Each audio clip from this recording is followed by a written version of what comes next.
Salut les amis, voilà ici je vous fais une petite vidéo vite fait. J'ai une C8, Citroën C8 2 litres HDI, c'est valable pour tous les moteurs HDI 2 litres en général et même d'autres voitures encore. Il y a tellement de voitures, elles ont quasiment toutes des poussoirs hydrauliques.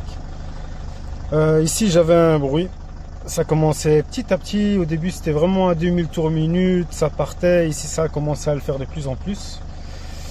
Ici même quand j'arrive un petit peu à 1500, un peu moins, elle commence à claquer, je sais pas si vous entendez.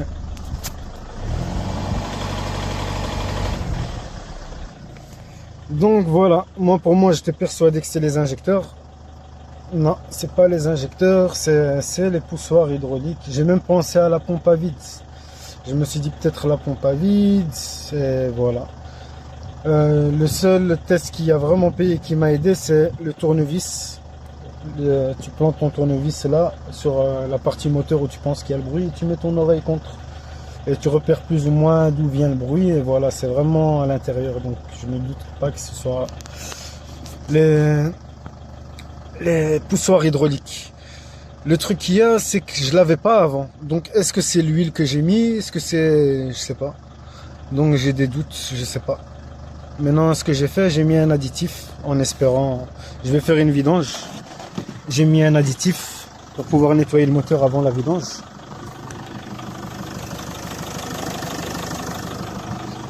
Voilà, donc c'est ça l'additif. Nettoyant intérieur au moteur. On va voir ce que ça fait. Ils disent de l'introduire dans l'huile et de laisser le moteur tourner 15 minutes. Moteur à chaud bien sûr. Et une fois que ça c'est fait, faire la vidange. Après la vidange, je vais lui mettre la nouvelle huile bien sûr, un nouveau filtre à huile. Et j'ai pris un deuxième produit encore. En espérant que ça va fonctionner. Bon. L'espoir fait vivre comme on dit. C'est ce produit là. C'est pour les poussoirs hydrauliques. Donc on va voir ce que ça va faire. Est-ce que ça va aider? Est-ce que ça va les réamorcer correctement? Et voilà. Parce que je vous avoue que j'ai fait la distribution il n'y a même pas 5000 km et le bruit maintenant commence à m'emmerder. Et à la base j'étais persuadé que c'était les injecteurs, j'aurais su franchement. Mais bon voilà, on peut pas savoir. Hein. Donc maintenant ici j'ai encore le bruit, je vais vous refaire une vidéo une fois que j'aurai fait la vidange et pour vous dire quoi. On va voir si le bruit sera toujours là, un peu moins, diminué ou pas. Après la vidange et le produit. Allez, je vous reprends tout de suite. Voilà, je vous filme un petit peu les étapes comme ça vous voyez. Donc je lui ai fait la vidange d'huile. Ici je suis occupé de nettoyer ici l'emplacement, le petit bocal pour le filtre à huile. Que j'ai retiré d'ailleurs. D'ailleurs, il y avait pas mal de limailles dessus. Je sais pas si vous voyez un petit peu. Pourtant, il n'y a pas longtemps que je l'ai changé, ça me fait flipper. Qu'est-ce que c'est que tout ça? Donc voilà, j'ai mis le produit pour nettoyer. Soit c'est le produit pour nettoyer qui a fait que ça m'a ramassé toutes les crasses moteurs et ça me les a tapées dans le filtre. Ou bien c'est mon filtre qui est dégueulasse et j'ai quelque chose, une pièce qui est occupée de bien s'user dans mon moteur. Donc voilà, j'ai une chose. Ici maintenant je suis occupé de laisser goûter. Ça goûte. Donc voilà. On va laisser goûter. Ouais, j'ai une belle petite fuite. Mais bon. Ça c'est le joint au niveau de l'arbre à cam. Donc le bourrage d'arbre à cam, je sais plus comment ça s'appelle. Donc je laisse goûter les petites gouttes. Et passe à la suite. Hein. On va rajouter de l'huile. Nouveau filtre. Nouveau joint de filtre. Et l'additif. Et de toute façon, une fois que j'aurai mis l'huile et le produit, je vous ferai écouter le avant et le après aussi. Allez, à tout de suite. Donc voilà, après la vidange et le remplacement du filtre à huile.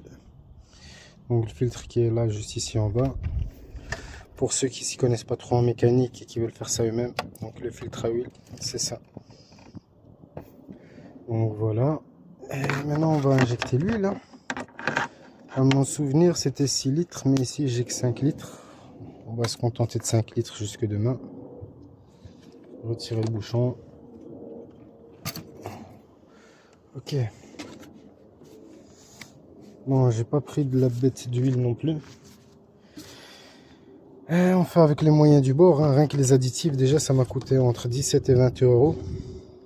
Donc pièce, plus l'huile, plus voilà tout le reste, quoi, l'entretien, etc., etc.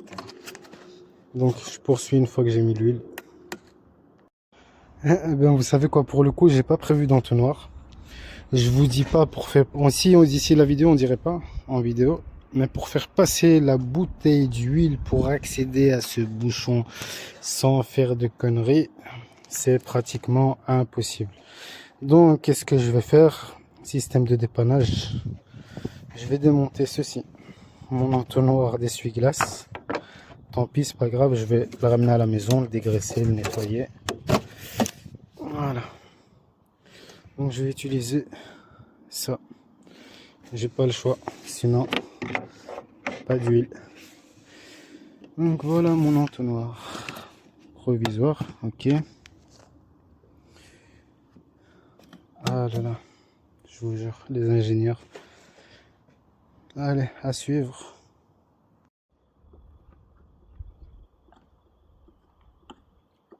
Ah là là, quelle rigolade. J'ai vraiment intérêt à bien nettoyer avec du nettoyant frein, du Dreft, un rase-bouteille. Sinon, mes essuie-glaces, ils vont être plus que lubrifiés, là. Donc voilà, un petit conseil D, système D, comme on dit. Fait comme on peut. Ici, je suis sur le parking. Déjà, quasiment pas de lumière. J'ai pas tout pensé. Donc, on a un entonnoir. Allez, je vous reprends parce qu'avec une main, c'est chaud, chaud, chaud patate.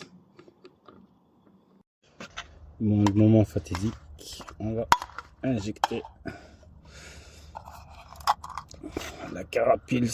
Non, on va injecter vite fait le produit, comme je vous avais montré, pour les valves.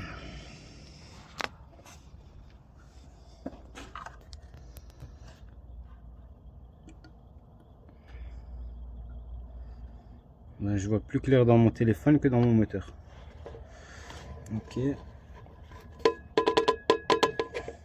Parfois quand tu vois les bidons comme ça, tu te dis c'est un peu radin, tu es sûr que ça va faire quelque chose. Il y a quoi comme quantité là-dedans?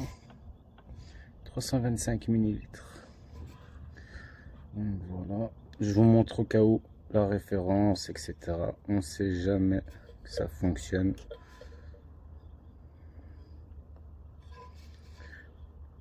Si vous voulez faire une pause sur le descriptif.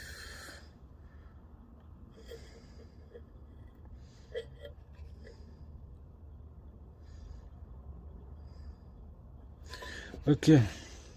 Démarrage coquillage du moteur. On serre les fesses, comme on dit. Allez, c'est parti.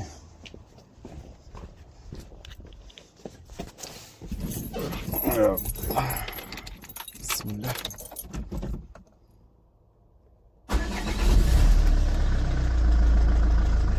Ah, ça claque plus.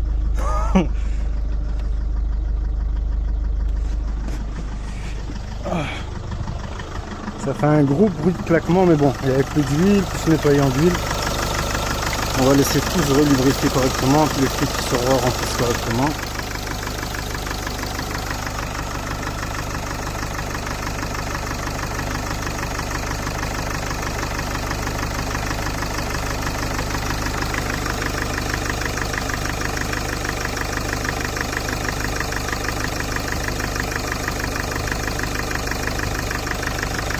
Bon, je me doute que ça ne devrait pas se rectifier dans l'immédiat. Si ça se rectifie, on va parcourir quelques kilomètres.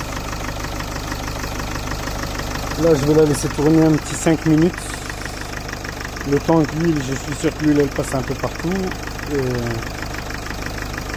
Et voilà, avec le produit précédent que j'ai mis qui s'est un peu barré. L'idéal, normalement, quand vous mettez un produit pour nettoyer votre moteur, prendre une huile de merde de basse qualité, quoi. Et faire un petit nettoyage moteur pour rincer le produit précédent. C'est comme on dit, voilà, un dégraissant avec de la graisse n'aura pas la même efficacité en parlant d'huile, bien sûr. Ben, je vous reprends d'ici 10 minutes, on va dire. j'attends de voir si ça a changé quelque chose. Donc voilà, après 10 minutes que le moteur a tourné, le bruit, ouais, j'entends une petite différence, mais c'est pas vraiment ça en fait, tu vois. Je sais pas si la différence c'est les poussoirs hydrauliques ou bien ça a colmaté des autres bruits. Le bruit il est là, mais il est un petit peu différent, mais il est toujours là, ça saccade toujours, on entend toujours comme quoi t'as un culbuteur qui part, je sais pas, j'en sais rien, ça m'énerve. Maintenant je vais rouler un petit peu avec, je vais faire un peu d'autoroute et on verra. Et si le moteur il est chaud, je mettrai du benzine et aller faire un petit essai. Donc ici je vais vous faire écouter un petit peu.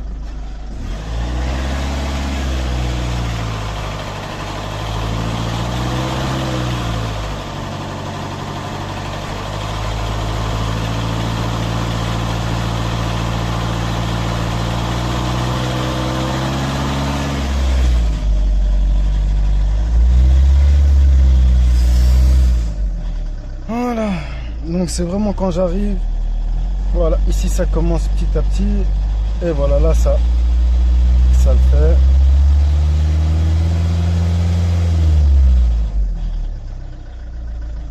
Un vrai tracteur. Allez, à suivre, on va aller faire l'essai, je vous dis mon verdict à la fin. Mais bon, l'espoir fait vivre. Allez, à toutes. Donc voilà les amis, c'est la fin de la vidéo. Donc ici j'ai tapé 10 km, j'ai essayé, j'ai tiré dedans, je suis monté dans les tours jusqu'à 3000, 3000 et demi, tiré dans les vitesses. J'ai gagné en puissance, ouais, je sais pas, j'ai gagné quelques petits poneys on va dire. Elle tire un peu mieux, le moteur il tourne mieux, je le sens. Je sens que c'est mieux lubrifié. Ma dernière vidange, je l'avais fait il y a même pas, il y a moins de 5000 km, ouais. J'avais déjà fait une vidange d'huile, j'avais acheté une huile spéciale, turbo diesel, je sais pas quoi, là, sur Autodoc. Un bidon rose, spécial TDI, HDI. Mais j'ai l'impression, depuis que j'ai mis cette huile-là, j'ai ces problèmes-là. Ici, j'ai mis une autre huile pour changer. On m'a conseillé une huile plus fluide, mais voilà. Les conseilleurs, en général, vous savez. Donc, j'ai mis ici de la 1040. Donc, ici, je sens je sais pas, le moteur, il tourne mieux. Le bruit, il est toujours là. Il est un petit peu légèrement étouffé, mais le bruit est toujours là. On va voir. On va voir demain quand je vais démarrer à froid, parce qu'à froid, ça le fait encore plus. Et demain, je vous fais une nouvelle vidéo avec le test à froid, le verdict. De toute façon, je m'attendais pas à un miracle non plus avec le produit, mais voilà, si ça peut limiter un petit peu la casse, eh ben c'est top. Donc on va tester, on verra bien. Mais voilà, niveau poney, je sens qu'elle tire plus. Comme je vous ai dit, je sais pas si c'est l'huile. Pourtant, j'ai pas pris une grosse huile ou quoi. J'ai pris vraiment l'huile pas trop chère. Vu que j'avais fait une vidange il n'y a pas longtemps et que la voiture, je compte quand même pas trop la garder, mais j'espérais quand même taper 5000 km jusqu'au Maroc avec.